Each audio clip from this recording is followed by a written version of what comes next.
Welcome back to Marty Time. In this episode, we'll be taking a look at Muscle Bomber, released in 1993 by Capcom. This game was released in the United States as Saturday Night Slam Masters for the Super Nintendo and Sega Genesis. Let's check it out. This is the best screen ever. Warning. This game is for use in Japan only. Sales, exports, or operation outside this country may violate international copyright and trademark law, and the violator may be subject to severe penalties. When you see this screen, you know it's going to be good. Muscle Bomber: The Body Explosion is one of the most hilarious titles for a video game. Two muscle-bound men enter the ring and wrestle until they make a body explosion. Not really. Televised wrestling reached a fever pitch in the United States during the 1980s and early 1990s. The colorful, outlandish characters and soap opera-style dramatics enthralled audiences who enjoyed the spectacle of trash-talking muscle men battling for the prize championship belt. While many countries have a long history of wrestling as a sport, the raucous action and rage-fueled drama of televised American wrestling certainly influenced media all over the world. Capcom sought to capture this spirit with the arcade game Muscle Bomber, or as we call it in the West, Saturday Night Slam Masters. The iconic fighting game Street Fighter II: The World Warrior stormed arcades in 1991. Capcom released Muscle Bomber in 1993. While Muscle Bomber features similar character art and special move techniques to Street Fighter II, the core mechanics are based on wrestling. The arcade version of Muscle Bomber features a joystick and 3 buttons.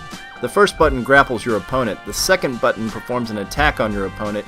Moving the joystick at an upward or downward motion while attacking allows you to punch or to kick your opponent. The third button makes your character jump.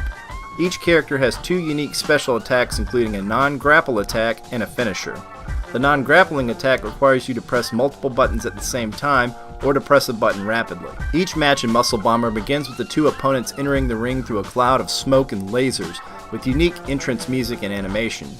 Each character has a life bar, but the match does not end when it is depleted. Rather, an opponent is critically weakened when their life bar empties, leaving them more vulnerable to attacks and grapples. A match is finished when a character successfully pins another character, and a judge counts to 3 without the opponent breaking free, regardless of life bar status. If a character is pinned after emptying their life bar, the character loses the match.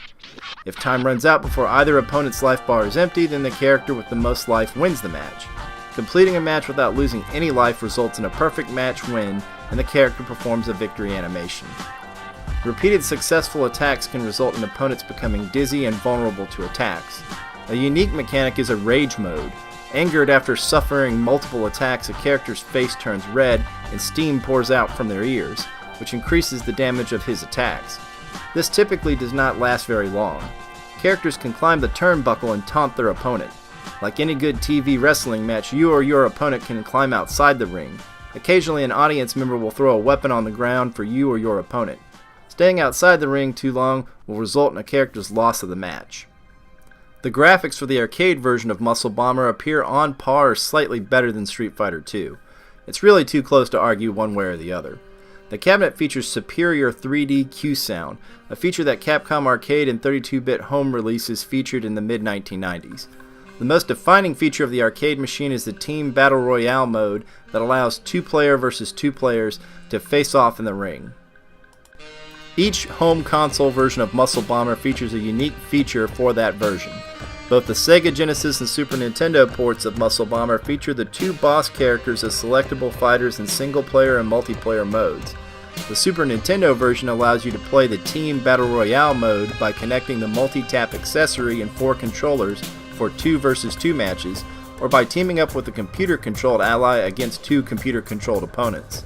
The Sega Genesis version features an exclusive deathmatch mode with a barbed-wired ring. The FM Towns Marty version does not have any of those features, but does have the CD quality Q sound and graphically most resembles the arcade version with one key exception. The audience of fans are not animated like the arcade, Super Nintendo, or Sega Genesis version. I don't know if it's a hardware limitation with the RAM or an attempt to decrease CD load times, but the static audience looks far less lively than the other console ports or the original arcade experience. Instead of cheering crowds of fans pumping their arms in the air, waving and clapping, the audience is motionless with only the flash of cameras to punctuate the dead air. The backgrounds for each ring vary only in coloration with no significant changes despite changes to geographic locations. Despite these limitations, the detailed character models and animations on the 32-bit FM Towns Marty stand in stark contrast to the more pixelated 16-bit ports.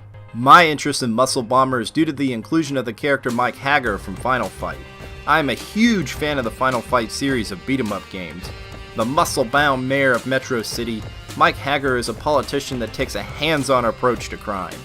In a mission to rescue his kidnapped daughter Jessica, he punches and kicks his way through the Mad Gear gang.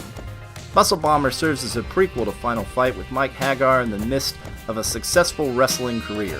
His signature spinning clothesline from Final Fight is in Muscle Bomber.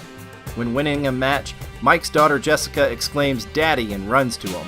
He picks her up and places her on his shoulder as she smiles and throws confetti in celebration. Overall, Muscle Bomber shines on the Marty despite its flaws. Ardent players will undoubtedly overcome the somewhat awkward controls. The small roster of colorful characters provides interesting aesthetics and personalities evocative of American wrestling in the 1980s and early 1990s, with that special Japanese twist. Despite a few similarities to Street Fighter II, this is a unique arcade wrestling game and an excellent port for the FM Towns Marty.